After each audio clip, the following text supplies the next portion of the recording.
Hey, what's up? It's The Field with Preston Hiefield. Thank you so much for listening, liking, and subscribing. Substack, YouTube, Apple, and Spotify. You know where to find me by now. Preston Hiefield on Instagram, PC_Hiefield on Twitter. All right, this is part 2 of the Week 10 College Football Observations podcast. Coming up, we're breaking down the PAC-2 championship game on CBS. Part 1 technically doesn't count in the PAC-2. Reportedly, according to the AP, the only game that actually matters in the Pac-12/PAC-2 this year in terms of where it actually stacks up in a conference standing perspective is the final game in Pullman. However, we still got to celebrate the Beavs as they beat the Cougars 10-7 in Corvallis at Reser. Going to talk about that in a second. We got USC-Nebraska. Watched a lot of that. Nebraska fumbles that game away. Dylan Raiola gets hurt. Oklahoma-Tennessee. Got a segment on Tate Sandell. I think you're going to like it. Shout out to Tate Sandell. Fantastic kicker for OU, UTSA transfer. I'll give you an ACC update, including Miami face planning, the Syracuse QB situation, Clemson and Georgia Tech losing. Virginia somehow in first place. Beat Cal on a nasty bad beat. And finally, a quick shout-out to Portland State at the very, very end. It's not a long topic at all. Just a quick shout-out to Portland State as the Vikings get their first win of the season in college football. Okay, let's talk Beaver Nation. The PAC-2 championship, part 1 in Corvallis, goes to Oregon State. Beavs beat the Cougs 10-7, rainy, windy, sloppy conditions, little under 33,000 folks on hand at Reser. The chainsaw was cranking. There was a giant chainsaw somewhere in the crowd, kind of like, I don't know who made that, but there was a giant chainsaw somewhere in the crowd, fake chainsaw. They had the real turnover chainsaw on the line, and boy, did they get to bust that baby out on the sidelines as Oregon State picked off Washington State QB Zevi Eckhouse, former Bryant QB, 13 of 24, 146 yards, 0 touchdowns, 2 picks. I mean, he was seeing ghosts. He got sacked 6 times. Not really a fast guy. I am stunned from the outside that Oregon State won this game. Wazoo was a 4.5-point favorite. They were 4-4 overall. Beavers obviously 1-7 coming into this game. Start of the season 0-7. They fire Trent Bray. They name Rob Akey the interim prior to the Lafayette game, the Lafayette Leopards out of the Patriot League, so that Trent Bray wouldn't win a game. Kind of a savage move by whatever booster decided to make the decision to fire Trent Bray there. And then the Beavs beat Lafayette. I think they were down at halftime. They did not play well in the first half of that game, or maybe they were only up 13-10. It was really close. Had a punt blocked, not good, but then they cranked it on in the second half, and Jabari Johnson against Lafayette really stood out to me. Like, Malik Murphy is the guy they paid $1.5 million for in the offseason, bought him from Duke, but Jabari Johnson, who's apparently getting paid $50K according to John Canzano, was just a livelier player. He's a dual threat guy. He brings a spark. He looked like his attitude was great out there. He just looked like he wanted to win for Oregon State. And so I was really happy to see him get the start in this game. He goes 10 of 15 for 33 yards. Again, not a huge passing threat. 4 carries, 9 yards. He's enough of a running threat, though. It's certainly a good athlete. Had a couple of short yardage runs. That you run a little spread look, and it makes the defense think. It makes them get a little confused, right? So I thought that opened some things up for Oregon State. In general, this was a disaster of an offensive game. I think at one point Oregon State punted 10 straight possessions, or 10 of 11, if I'm not mistaken. So it was an absolute punt fest. I watched most of this. I don't think Oregon State had a punt blocked, but the Beavs get the win. Jabari Johnson gets hurt, so they bring in Malik Murphy in the second half, and Johnson goes, he's on crutches, he's off in the locker room. Malik Murphy only goes 2 of 3 for 27 yards, but Anthony Hankerson leads the way, 25 carries, 134 yards, and a touchdown. Really, it was the Oregon State defense, though. This guy, Jaheim Patterson, 2 interceptions of Eckhouse, one of them basically in the end zone, took away a score. And then Washington State, ironically, soils itself at the end of the game. They miss a chip shot field goal that would have sent it to overtime. They were driving to win the game inside the red zone. They get stopped on 3rd and short.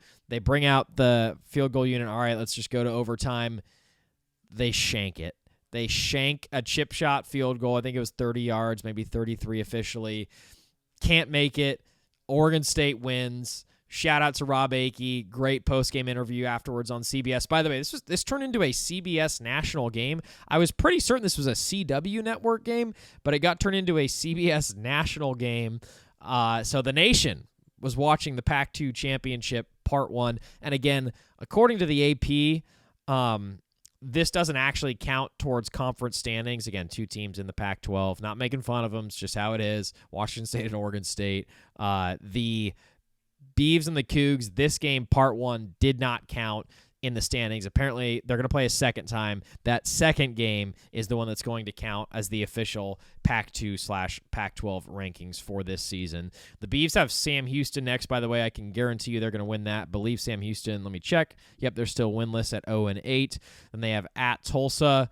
It's on the road, but Tulsa is not a good team either. I think they're under 500. Yep, they're 2-6. And then they rematch at Washington State Thanksgiving weekend, November 29th on the CW. That is the official PAC-2/Pac-12 title. Fun game.